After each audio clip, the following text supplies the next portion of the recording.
they are thousands of times brighter than the entire Milky Way.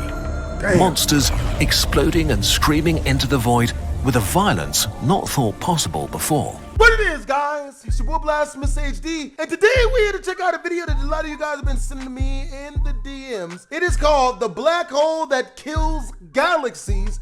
Now, this just came out 3 days ago. It's from Kurzakiskakin. Not even gonna try that one. If you guys want to watch the original video, the link's in the description down below. Let's do this. It's like a vast empty ocean sprinkled with rare islands of galaxies. But this is an illusion. Just a small fraction of all atoms are found in galaxies, while the rest is thought to be drifting in between, in the intergalactic medium. Like the roots of some massive tree, gas spreads out from each galaxy. This video is inducing my fear of void. Gravity funneling fresh mass into this dense cosmic forest. Here in the intergalactic medium are the raw materials of creation. What? Hydrogen and helium, woven into sheets and filaments that flow into galaxies where they eventually create stars. But if we look closely, we see who's actually in charge. Quasars, the single most powerful objects in existence. As small as a grain of sand compared to the Amazon River, they reside in the centers of some galaxies, shining with the power of 1 trillion stars, blasting out huge jets of matter, completely reshaping the cosmos around them. They're so powerful that they can kill a galaxy. Damn. What are they, and how do they mold the structure of the universe at their whim?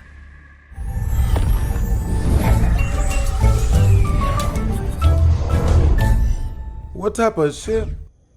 Everywhere you look, weird things in the sky.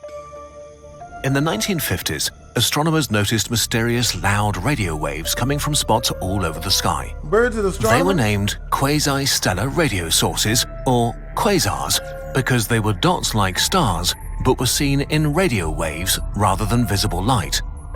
Everything about them was strange. Some flickered, others emitted high-energy X-rays in addition to radio waves, but all seemed to be tiny. They all moved extremely fast, as much as over 30% the speed of light. The only explanation was that they must have been so distant that their apparent speed was actually the expansion of the universe moving them away from us. But these enormous distances meant that quasars couldn't just be stars, but the active cores of galaxies billions of light years away. And it gets crazier. To appear so bright and loud, given these vast distances, they are thousands of times brighter than the entire Milky Way. Damn. Monsters exploding and screaming into the void with a violence not thought possible before. As we mapped the sky, we discovered over 1 million quasars. Damn. And they all seem to be very far away. Looking into space far away means very long ago, because light takes so long to reach us. Quasars were common in the early universe, having peaked in number 10 billion years ago when galaxies and the universe itself were still very young. Let's go back in time just 3 billion years after the Big Bang and see what was going on back then. The incredible power of quasars. How could an early baby galaxy be so incredibly bright and violent? All that light and radiation couldn't be stars, as there weren't nearly enough of them. And since galaxies tend to grow with time by merging, the starlight from small galaxies shouldn't be far brighter than any galaxy today. There's only one way to generate the vast amounts of energy a quasar shines with: feeding supermassive black holes. We still don't know how exactly they formed, but it seems that every galaxy has one in their center. But how can the brightest things in the universe be black holes which trap anything and everything that crosses their event horizon? Well, the light of a quasar is not coming from inside these black holes. Rather, it comes from the space around them, a massive orbiting disk of gas called an accretion disk. Quasars use the same fuel as stars to shine: matter. It's just that black holes are the most efficient engines for converting matter into energy in the universe. The energy released by matter falling into a black hole can be 60 times greater than that released by nuclear fusion in the core of a star, because the energy released by a black hole comes from gravity, not from nuclear reactions. Matter falling into a black hole speeds up to almost the speed of light before it crosses the event horizon, buzzing with an incredible amount of kinetic energy. Of course, once inside the black hole, it takes that energy with it. You only get to witness this energy if you drop your matter in the right way. Fall straight down and the outside universe gets nothing. But when you have a lot of matter, it spirals in incredibly fast towards the event horizon, forming a disk.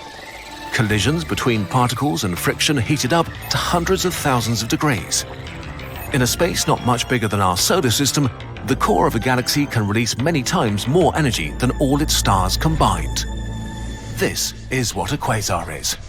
A supermassive black hole having a feast. And these black holes eat a lot.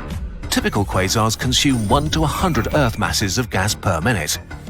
10 billion years ago, the universe was about a third of its current size, so the intergalactic medium was much less spread out, meaning the filaments of gas around quasars could feed them a banquet, making them vomit insane amounts of light and radiation.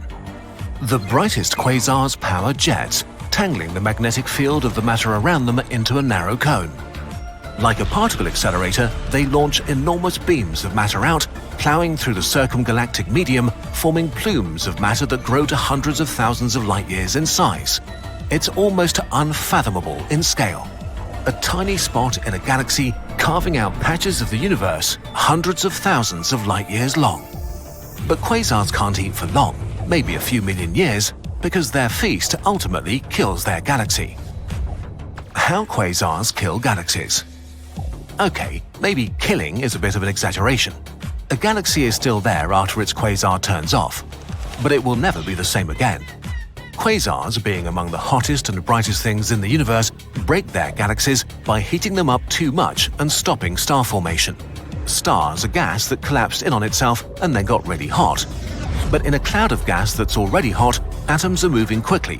When they collide, they hit hard, exerting pressure that resists gravity's squeeze. So hot gas cannot form stars. Instead, the best gas for forming stars is already cold and won't put up a fight when it's time to collapse into a star. On top of that, quasars push gas out of their galaxies. Not only does this starve the quasar, but its galaxy loses the raw materials for new stars. As sad as this sounds, it might be a good thing for life. The alternative can be far more dangerous: too many stars. New stars forming is usually followed by massive stars exploding in supernovae, so planets would be burned sterile. But of course, it's more complicated. Like the intricacies of our own planet's biosphere, every piece of the galaxy is dependent on and influencing every other part of the galactic environment. While hot things like quasars and supernovae tend to push gas out of the galaxy, shockwaves and quasar jets can also compress gas, making new stars at least for a short time. But in general, we can say that without things becoming a bit more chill, we would not exist today. Which brings us to our final question. Did the Milky Way have a quasar in the past? It's unclear if every galaxy went through a quasar phase, but understanding distant quasars may provide clues to the history of the Milky Way. Galaxies don't do a good job of preserving their history. Like sand on a beach, the endless churning mixes away the clues to their past. It's possible the Milky Way was once a quasar, which may have allowed our supermassive black hole Sagittarius A star to have grown to 4 million times the mass of the Sun. And as dormant as it is now, Sagittarius A star could turn into a quasar in the future. In a few billion years, the Milky Way will merge with Andromeda.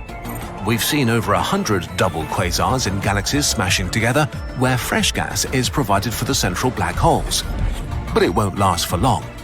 If they'd have used a condom, that would have never happened. You gotta practice safeness. Galaxies merge, so do their supermassive black holes, sinking into the center of their new galaxy, kicking up dust and stars in every direction. We don't know whether this will happen. Use condoms and protect your black hole today. You're welcome.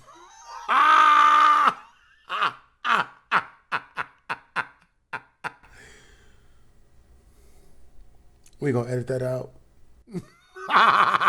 But it would truly be an incredible sight.